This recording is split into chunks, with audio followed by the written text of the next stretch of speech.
আমি নিশ্চিত জার্মানিরও কিছু অংশ অত্যন্ত সুন্দর, তাই না? আমি এখনো সেগুলো দেখিনি, তবে আমি নিশ্চিত। আমি বার্লিন গিয়েছি, এর চেয়ে বেশি আমাকে কি করতে বলেন?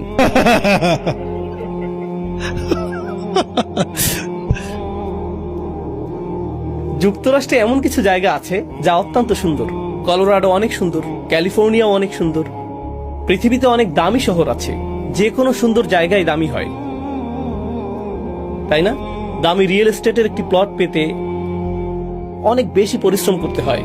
আমরা কথা বলছি জান্নাত নিয়ে, আর জান্নাতের আকার আসমান ও জমিনের আকারের সমান। এটা এই পৃথিবীর তুলনায় একটু বেশি দামি, একটু বেশি। আর অবশ্যই যদি আপনি এর জন্য মূল্য দিতে চান, তাহলে এর জন্য আপনাকে কাজ করতে হবে। কিন্তু এই দুনিয়ায় আমি যত কাজই করি না কেন, এমনকি নিউ ইয়র্ক সিটিতেও আমি একটা অ্যাপার্টমেন্ট কিনতে পারবো না। এটা আসলেই কঠিন। আমরা এই সীমিত জীবন ও কিছু কাজ নিয়ে কথা বলছি, আর এখন আমরা প্রাসাদের মালিক হতে প্রস্তুত। একটি নয়, একাধিক প্রাসাদ। কোথায়? জান্নাতে। আমি বলতে চাইছি, যৌক্তিকভাবে চিন্তা করলে আমরা যা পাচ্ছি তার মূল্য দেওয়ার জন্য আমাদের কোনো কাজই যথেষ্ট নয়, কিছুই না। আর উপরন্তু সেগুলো চিরস্থায়ী।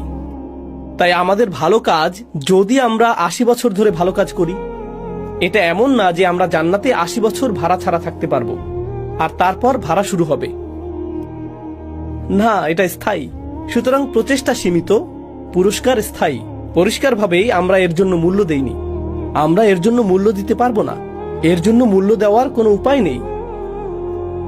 তাহলে বিষয়টি কি? দুটো চরমপন্থা। এক, আমরা আমাদের আমলের কারণে জান্নাতে যাব। দুই, আমরা আল্লাহর দয়ার কারণে জান্নাতে যাব। এই দুটোই চরমপন্থা এবং দুটোই ভুল। আমি আপনাদের দেখিয়েছি এর একটি ভুল। আমাদের আমল আমাদেরকে জান্নাতে নিবে না, কারণ এটা যুক্তিসঙ্গত না। আমরা এখনো আয়াতটিতে আসিনি। অন্য চরমপন্থাটি কি? আমরা কেবলমাত্র আল্লাহর দয়ার কারণেই জান্নাতে যাব। আপনি যদি এমনটা বলেন, তাহলে আপনার আমলের প্রতি গুরুত্ব কি হবে? সেগুলোর আর গুরুত্ব থাকবে না। আরে আল্লাহ তো দয়ালু। আপনি বলেন, ভাই হারাম খেও না। হ্যাঁ, কিন্তু আল্লাহ তো দয়ালু। এমন তো না যে আমরা আমলের কারণে জান্নাতে যাব। তুমি কি হাদিসটি পড়নি? আমাদের আমল যথেষ্ট নয়, শুধু আল্লাহর করুণা প্রার্থনা করো, তিনি করুণা করবেন। আল্লাহ তো আর রহমান। তুমি এত সংকীর্ণ মনা কেন? আল্লাহ তোমার চেয়ে অনেক বেশি উদার। এটা কি চরমপন্থা না যা বিদ্যমান রয়েছে? আমি নিশ্চিত আপনার এমন নির্বোধ কোনো কাজিন বা বন্ধু আছে যে এমন কথা বলে, তাই না?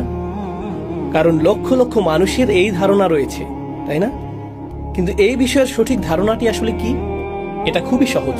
প্রসঙ্গত, যখনই কোনো ব্যাখ্যাকে জটিল মনে হয়, সম্ভবত তা সঠিক হয় না।